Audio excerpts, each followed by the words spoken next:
My mom placed her hand on the will and looked me straight in the eye. You won't get a single cent. All right, I smiled. Then don't expect a single cent from me either. I slowly set my fork and knife down and stood up. Weeks later, nightmare struck. Just so we're clear, Liam leaned forward, his voice dripping with arrogance. We wanted you to know now, so there's no confusion later. Everything goes to us. My brother's words hit me like a sucker punch to the gut, and suddenly the homemade lasagna on my plate, the one Mom promised to lure me home with, felt like lead in my stomach. For a moment, the dining room grew silent except for the distant of traffic beyond the suburban cul-de-sac. My heart pounded in my ears as I stared across the polished cherrywood table at Liam and Liana, my younger twin siblings. Both were smirking now, their eyes glittering with self-satisfaction. Excuse me? My voice shook despite my effort to steady it. What do you mean, everything? Exactly what he said, Sarah, Mom interjected sharply. Her smile had faded, replaced by a defiant set of her lips. Your father and I have decided to finalize our will, and we wanted you to hear it directly from us. The house, the lake, cottage, all of it is going to Liam and Liana. I turned to her dad, hoping for some sign of hesitation, some indication that this was a cruel joke or misunderstanding, but his gaze was fixed on the silverware in front of him, avoiding my eyes altogether. The silence that followed stretched painfully until he finally spoke, his voice quiet and carefully controlled. Sarah, you have to understand our reasoning, Dad said, folding his hands slowly. You've done extremely well for yourself. Your mother and I are proud of your career and the success you've built. Liam and Liana, well, they're still finding their footing. They need more support. I blinked hard, fighting the hot sting of tears. Support. For years I'd quietly shouldered the family's financial burdens, believing it was my duty as the oldest child. Their house payments, Liam's endless tuition changes, Liana's whims and costly hobbies, all quietly covered by me. Apparently, none of it counted for anything. My heart twisted bitterly as I looked at my parents' faces. Their expressions hardened against me. It was a betrayal sharper than I'd ever anticipated. So this is my reward for spending the last 4 years paying your mortgage. I demanded, my voice low but firm, for the tuition bills, the $30,000 I put into renovating that lake cottage last summer. You're leaving me nothing because I made something of myself? My mother sighed dramatically, shaking her head. This is exactly why we didn't want to tell you. You always bring it back to money, Sarah. It's never about family with you. Heat surged into my cheeks, my fist clenched beneath the tablecloth. It was always about family for me, I countered. Every sacrifice I've made was because of family. Because you asked, Mom. Because you said family sticks together.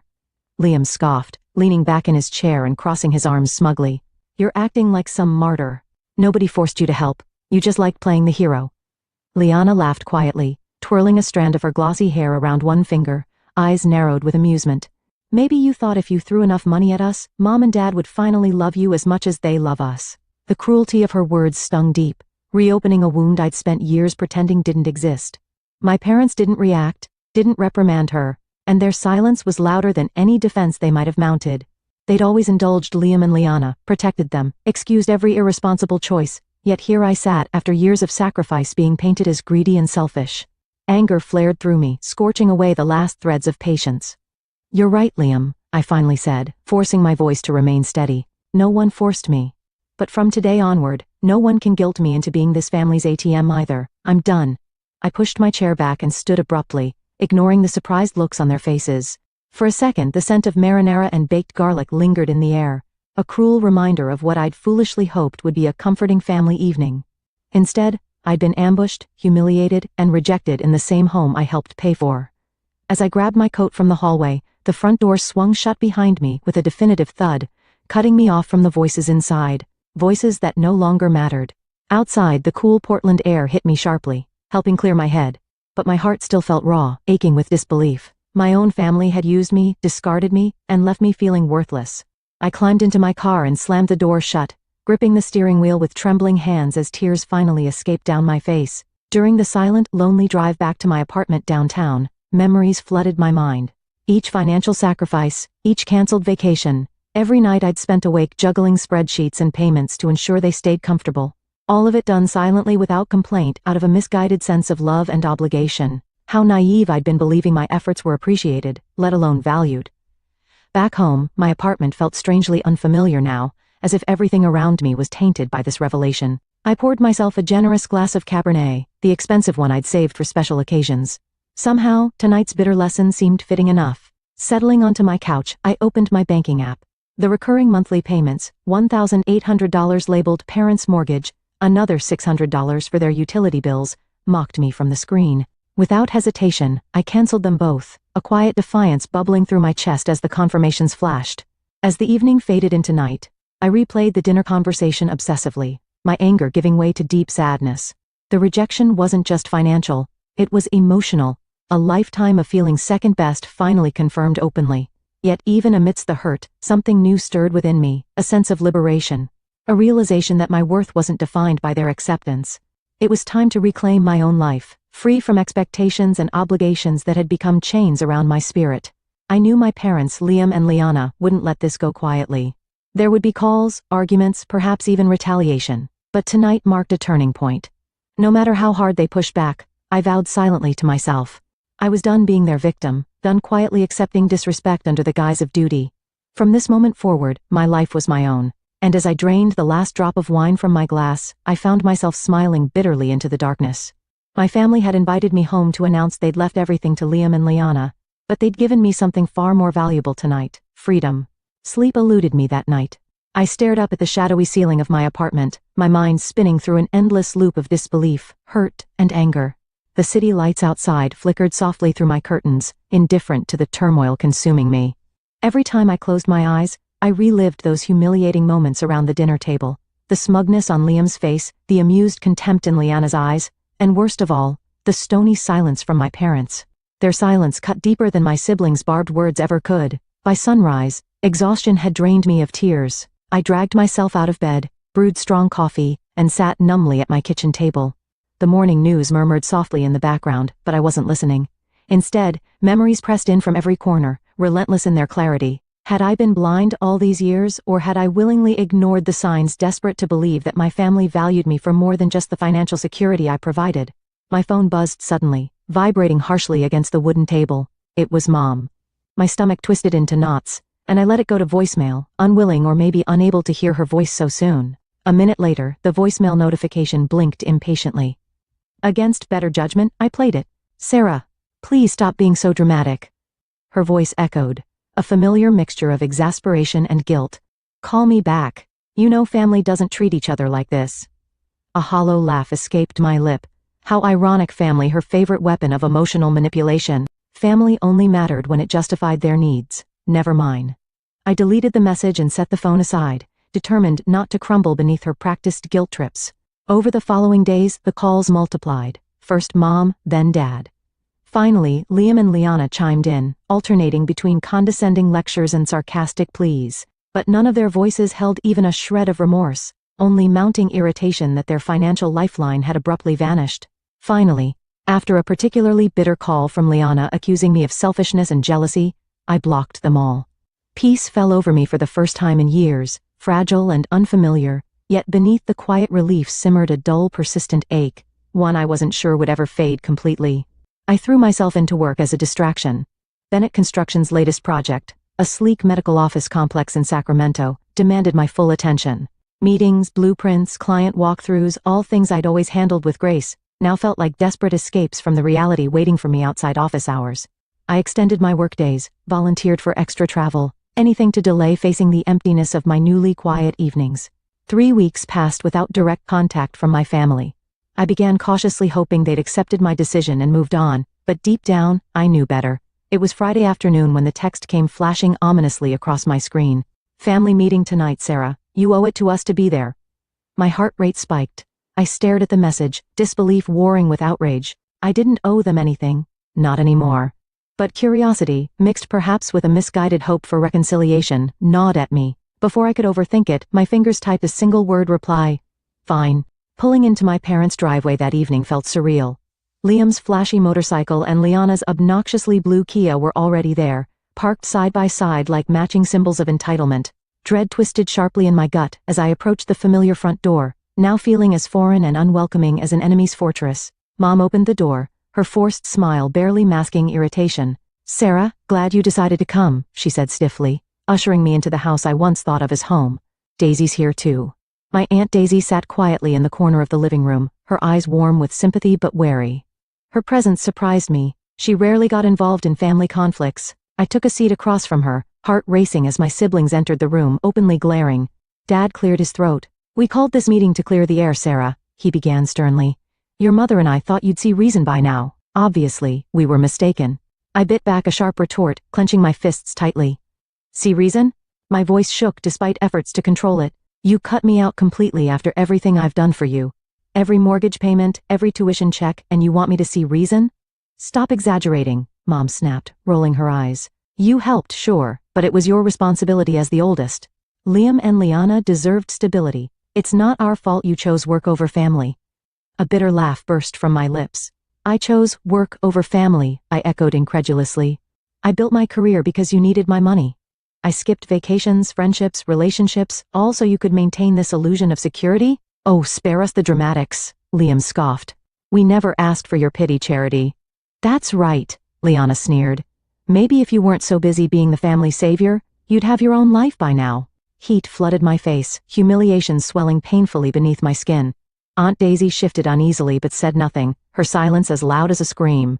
My parents remained silent, faces stony, eyes turned away from me once again. I stood abruptly, chair scraping harshly across the hardwood floor. "You know what? You're right. It was my mistake to believe I mattered here. I won't make that mistake again." As I reached the door, Dad's voice cut sharply behind me. "If you walk out now, Sarah, don't expect to be welcome back." I paused, my hand gripping the doorknob, a lifetime of suppressed anger finally bubbling to the surface. "That's fine," I replied coldly, my voice shaking with controlled fury. "I've never felt welcome here anyway." Outside beneath the cold stars, tears burned, hot trails down my cheeks. Each step toward my car felt heavier than the last, the realization finally sinking in. My family never truly valued me. I was merely convenient, disposable, replaceable at home. I locked my apartment door firmly behind me, determined never to let them hurt me again. I sat in darkness, the silence now strangely comforting, wrapping around me like a protective shield. A quiet knock on my door startled me, sending adrenaline coursing through my veins. Cautiously, I peered through the peephole. Aunt Daisy stood there, worry etched deeply on her face. Opening the door, I let her in wordlessly. She immediately embraced me, warmth and comfort radiating from her gentle hold. "I'm sorry, Sarah," Daisy whispered, her voice thick with emotion. "They're wrong. You deserve so much better." Her words cracked something inside me, and the tears I'd held back flowed freely. Daisy held me tightly, allowing me to release years of pent-up pain and bitterness. After a long silence, she finally spoke again, her voice filled with conviction. "They won't ever admit it, but they're scared. Scared of losing control, of facing their mistakes." For years, the recurring payments stared back at me like silent accusations. $1,800 for my parents' mortgage, $600 for utilities and bills, plus countless miscellaneous transfers labeled simply family help. My cursor hovered over the cancel button, my breath shallow and uneven. Despite my anger and humiliation, guilt twisted painfully in my gut, whispering old lies of responsibility and obligation. I hesitated, my mother's voice echoing in my mind. "Family sticks together, Sarah. Family sacrifices." Yet tonight had stripped away all illusions. Their betrayal, dismissive and callous, revealed the stark truth. I'd become nothing more than their financial convenience. I squeezed my eyes shut, Liam's mocking smirk flashing vividly through my memory, crystallizing my decision in a painful clarity. With one decisive click, the mortgage payment vanished. Another click, and the utilities payment stopped too. Relief surged through me immediately. A rush so intense it left me breathless. For the first time in years, I was no longer their lifeline. The chains had finally fallen. Exhaustion eventually overcame me, and when I woke up on the couch, dawn had softened Portland's skyline into shades of pale lavender and gold. My phone buzzed insistently, jerking me awake. Dread pooled instantly in my stomach. Unsurprisingly, my mother's name flashed across the screen. I took a steadying breath before answering. "Sarah, what have you done?" she demanded, skipping any greeting. Her voice quivered with rage. "The bank called. They're threatening foreclosure. You had no right." "No right?" I interrupted, my voice surprisingly calm. "Mom, I paid your mortgage voluntarily. But after what happened, I'm done being your financial crutch." "You're our daughter," she shrieked. "You owe us respect." "I owe you nothing," I countered sharply, anger igniting again. "Respect isn't one-sided. You made your choice. Now I've made mine." "Sarah," she began again, desperation leaking into her tone, but I cut her off firmly. "I'm sorry you're upset, Mom, but I can't do this anymore. Goodbye." I hung up quickly, my hands trembling. The calls didn't stop. Each one from Dad, Liana, even distant relatives was a relentless attempt to manipulate, guilt trip, or shame me back into submission. Eventually, I silenced my phone, feeling oddly empowered by the quiet rebellion. Weeks passed and life slowly regained balance. Work became not just a distraction, but genuinely fulfilling again. I booked the trip to Italy I dreamed about for years, savoring the freedom to finally spend my hard-earned money on myself. A new sense of independence filled my days, though loneliness occasionally crept in at night. A harsh reminder of family ties severed. Then came Sacramento, a 3-day trip to oversee final inspections at our newest medical complex project. The assignment felt perfectly timed, a welcome escape from lingering sadness and family drama.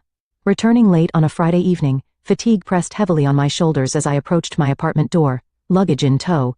But something was wrong. The closer I came, the clearer I saw it. Thick, hardened foam expanding grotesquely around my doorframe. My stomach dropped. My apartment was completely sealed shut. Heart pounding, I touched the foam. It was dry and rock solid, intentionally sprayed into every crack and crevice, ensuring I couldn't enter. Panic surged as anger swiftly followed. Only one person came to mind capable of such cruel, petty sabotage, Liam. I immediately dialed building management, pacing furiously. After hours of waiting anxiously in the hallway, a weary locksmith arrived, shaking his head sympathetically at the extensive damage. He carefully chipped away at the foam, murmuring about the deliberate nature of the vandalism. "Someone really didn't want you inside," he observed grimly. My blood boiled at the thought of Liam's smug satisfaction as he sprayed my doorway shut, punishing me for daring to stand up for myself. By the time the locksmith finished, the clock read nearly midnight. Inside, adrenaline kept me wired, anger burning too intensely for sleep. Sitting down at my computer, I remembered my hallway security camera. Heart racing, I pulled up the recorded footage, searching anxiously until a familiar figure appeared. There he was, Liam. Baseball cap pulled low, hooded sweatshirt obscuring his face, yet unmistakably him. My stomach churned watching him systematically sabotage my door, expression gleeful and malicious. Betrayal struck deeper now, raw and fresh. This wasn't just financial spite, it was personal and intentional cruelty. With shaking hands, I saved the footage, rage solidifying into determination. I hesitated momentarily. This was my brother. Could I truly turn him over to authorities? But this went beyond family squabbles. Liam had crossed a line from selfishness into criminality. I called Aunt Daisy, seeking guidance. "Sarah," Daisy's voice was gentle but firm. "If you don't hold Liam accountable now, he'll never learn. Protecting him isn't kindness, it's enabling." Her wisdom steadied me. With deep resolve, I filed a police report the next morning, handing over the footage as evidence. My family's outrage exploded, a torrent of furious voicemails flooding my phone, calling me vindictive, heartless, a traitor. Yet beneath their anger lay desperation, a sudden realization that I was serious, no longer controllable. Liam faced real consequences, charges looming unless restitution was made. Dad finally called, voice brittle with forced calm. "What will it take, Sarah, for you to drop the charges?" $3,000, I replied instantly. "The exact cost of repairs? That's extortion," he barked indignantly. "No," I answered coldly, surprising even myself with the strength in my voice. "It's consequences. Liam vandalized my home. Either he pays or he faces the charges. It's his choice." He hung up abruptly. The following morning, a transfer appeared in my account, exactly $3,000 labeled bitterly as final payment. Despite their evident resentment, victory surged within me, not because of the money, but because, for once, I'd forced them to acknowledge their actions had consequences. Liam's petty vandalism hadn't destroyed me. Instead, it crystallized my newfound independence. No longer shackled by their selfish demands, I finally began reclaiming my life.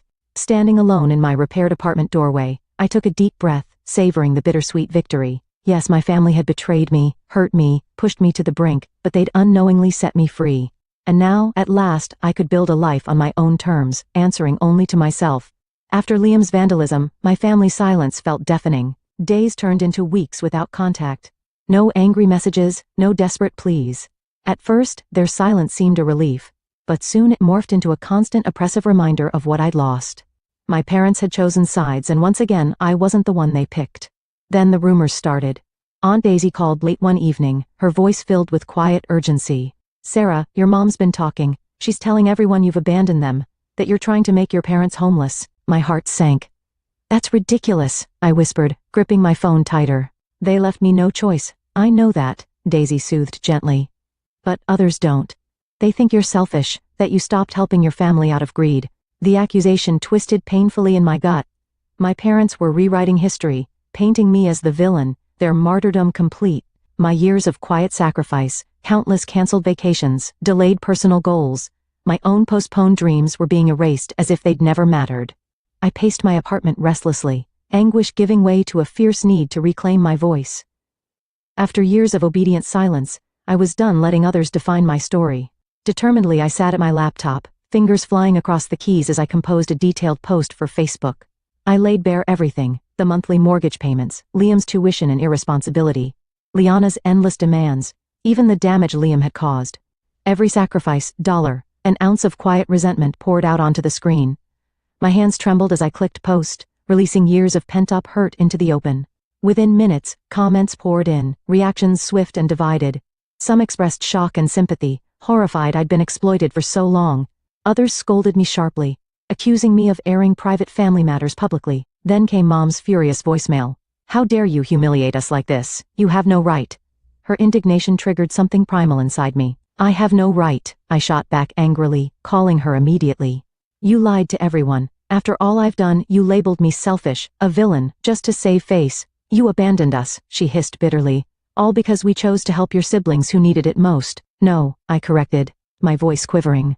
"You abandoned me the moment you decided my efforts meant nothing. You taught Liam and Liana entitlement over responsibility, and now you're paying the price. You've destroyed our family," she whispered coldly. "No," I replied softly, "you did that yourself." I hung up, heart-hammering tears blurring my vision, guilt twisted within me, painful and persistent. Had I truly destroyed my family by refusing to accept their betrayal? Was it wrong to stand up for myself, finally demanding respect? A knock startled me from my spiraling thoughts. I opened the door to Aunt Daisy, concern etched deeply into her face. Wordlessly, she hugged me tight, offering the unconditional support I'd longed for. "Sarah, your post changed everything," she said gently, stepping inside. "Some family members finally see the truth now. Your mom hid your contributions all these years. They had no idea." I sighed deeply, relief mingled with sadness. "Does it matter anymore?" "Yes," Daisy insisted softly, gripping my hand reassuringly. "Your voice matters. You deserve recognition for all you've done. Your parents chose dishonesty, but that doesn't mean you have to live under their shadow anymore." Her words resonated deeply, planting seeds of strength in my battered heart. Slowly the anguish began to fade, replaced by cautious hope. I was no longer hiding, no longer silent. The truth was painful, raw, but undeniably mine. Days later my phone buzzed unexpectedly, a text from Liana, short and bitter. "Thanks a lot. Everyone hates us now. Hope you're proud."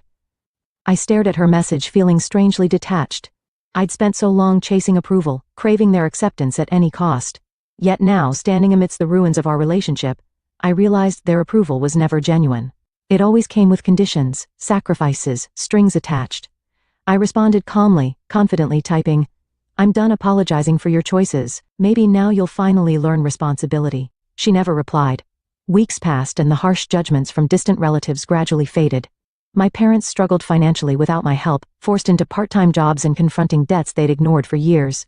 Liam continued his pattern of irresponsibility, refusing accountability, while Liana drifted aimlessly, angry but unwilling to change. Meanwhile, my own life blossomed quietly.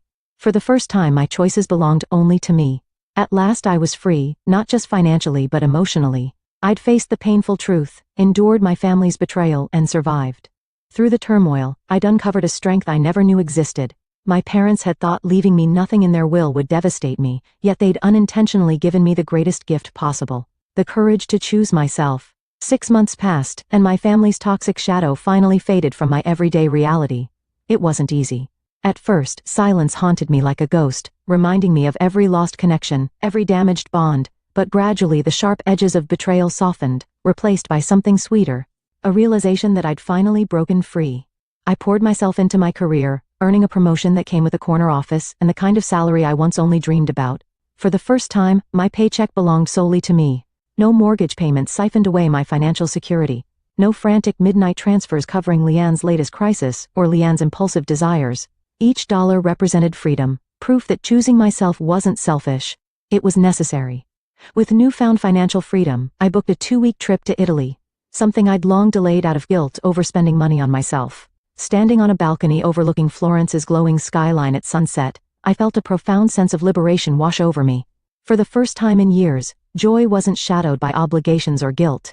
Back home I joined a hiking group, finally reclaiming the weekends I had lost to family tragedy. On one such hike, I met Alex, whose infectious smile and thoughtful conversation were a balm to my still healing wounds. His quiet support filled the void left by my family, reassuring me that I was worthy of unconditional love. Months passed peacefully until one cold November evening brought an unexpected knock on the door. I opened the door to find Aunt Daisy wearing her favorite sweater, holding 2 steaming cups of coffee. Without a word, she walked inside and hugged me tightly. "I'm proud of you, Sarah," she whispered, tears welling in her eyes. "You deserve all the happiness you can find." Daisy finally spoke softly. "Your parents are still blaming you for everything. They won't change, sir. But you've grown stronger. You chose yourself. That's bravery." "I still think about them," I admitted quietly, emotions tightening my throat, not because I regret walking away, but because it still hurts knowing they never truly loved me like I loved them. Daisy squeezed my hand gently. "Sometimes family isn't about blood, sweetheart. It's about who genuinely sees your worth." Her words resonated deeply, filling a lingering emptiness I hadn't realized remained. As we talked late into the night, sharing stories and laughter, I finally understood. Family isn't defined by blood alone, but by those who truly value and respect you. In the following weeks, whispers from distant relatives painted a bleak picture of my parents' circumstances. Mom was working the early shift at a diner, exhaustion etched on her face, while Dad had taken a physically demanding job at the local hardware store, working far beyond what was healthy for his age. Liam had quit his other job, still refusing to take responsibility, and Liana was still stuck in her never-ending fantasy of launching an Instagram influencer career that would never come to fruition. On Christmas Eve, rather than dwell on regret or bitterness alone, I invited close friends over to celebrate friendship and independence. Aunt Daisy joined us, smiling knowingly as she watched me embrace a life I never thought I deserved. As the night fell and the guests left, I stood alone looking out at the city lights illuminating Portland. The pain of betrayal was still there, lingering like a fading scar, but that pain had shaped me into a stronger person, one who wasn't afraid to honor my own worth. My parents tried to punish me by cutting me out of their will, but their betrayal had inadvertently given me something priceless: my freedom. In the end, my parents' rejection was my greatest liberation. They left everything they owned to Liam and Liana, but they gave me the opportunity to finally choose for myself. What would you have done in my shoes? Would you have continued to provide for your family at the expense of your own happiness? Or would you have chosen to walk away even if it meant losing them forever? I'd love to hear your thoughts in the comments below.